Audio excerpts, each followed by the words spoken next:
विधानसभा चुनाव की तैयारियों में जुटी बीजेपी विपक्ष के खिलाफ बना लिया ये सॉलिड प्लान।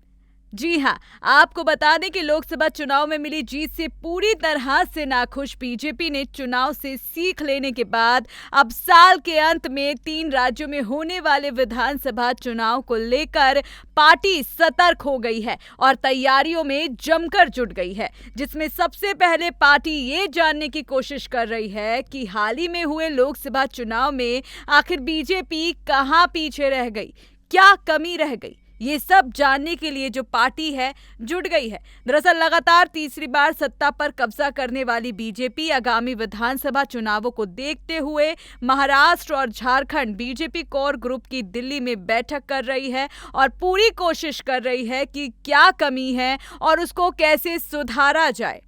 आपको बता दूं कि महाराष्ट्र और झारखंड को लेकर भी बीजेपी कोर ग्रुप की बैठक करेगी, जिसमें नेताओं के साथ पार्टी के राष्ट्रीय अध्यक्ष जेपी नड्डा, केंद्रीय गृह मंत्री अमित शाह और केंद्रीय संगठन के कई पदाधिकारी शामिल हो सकते हैं। इस बैठक में कल सोमवार को नियुक्त किए गए महाराष्ट्र के चुनाव प्रभारी केंद्रीय मंत्री भूपेंद्र यादव और अश्विनी वैष्णव भी शामिल हो सकते हैं। इसको लेकर भी अंदेशा लगातार लगाया जा रहा है। इसी बैठक में महाराष्ट्र में लोकसभा चुनाव के परिणाम, जमीनी दिक्कतें, स्थानीय मुद्दों और नेताओं की भागीदारी जैसे कि कई अहम मुद्दों पर चर्चा और समीक्षा की जा सकती है। आगामी विधानसभा चुनाव से पहले कोर्स करेक्शन और पार्टी के जनाधार को मजबूती देने वाले विषयों पर चर्चा की जा सकती है, जिस पर तैयारियां काफी तेज कर दी गई हैं। देखिए, गौर करें तो लोकसभा चुनाव के बाद इस साल 3 राज्यों में विधानसभा चुनाव कराए जाने हैं। महाराष्ट्र और हरियाणा में अक्टूबर तक चुनाव कराए जाने हैं, जबकि झारखंड में नवंबर-दिसंबर तक चुनाव करवाया जा सकता है। वहीं सुप्रीम कोर्ट के निर्देश के बाद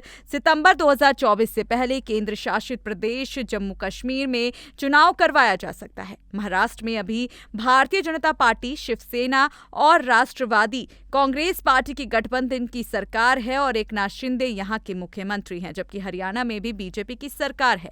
लोकसभा चुनाव से पहले पार्टी ने मनोहर लाल खट्टर को हटाते हुए नायब सिंह सैनी को मुख्यमंत्री बना दिया, जबकि झारखंड में झारखंड मुक्ति मोर्चा और कांग्रेस की गठबंधन की सरकार है। यहाँ पर अभी चंपई सोरेन मुख्यमंत्री हैं। बीजेपी झारखंड में 2019 के चुनाव में हार गई थी, लेकिन तब वह राज्य में 5 साल सरकार चलाने वाली पहली पार्टी बनी थी। बीजेपी 5 साल के इंतजार को खत्म करते हुए झारखंड में फिर से सत्ता पर काबिज होना चाहती है, जो जेएमएम और कांग्रेस सत्ता पर अपनी पकड़ बनाए रखना चाहेगी। वहीं लोकसभा चुनाव आयोग ने 4 जून को जहां देश की सभी 543 लोकसभा सीटों के परिणाम घोषित किए, जिसमें भाजपा ने सर्वाधिक 240 सीटें हासिल की, जबकि कांग्रेस ने 99 सीटें जीती हैं। लेकिन बीजेपी की पिछली जीत के मुताबिक इस जीत को बहुत हल्का माना गया, जिसको कुछ लोगों ने पार्टी के ओवर कॉन्फिडेंस को जिम्मेदार ठहराया, तो किसी ने विपक्ष को स्ट्रांग बताया।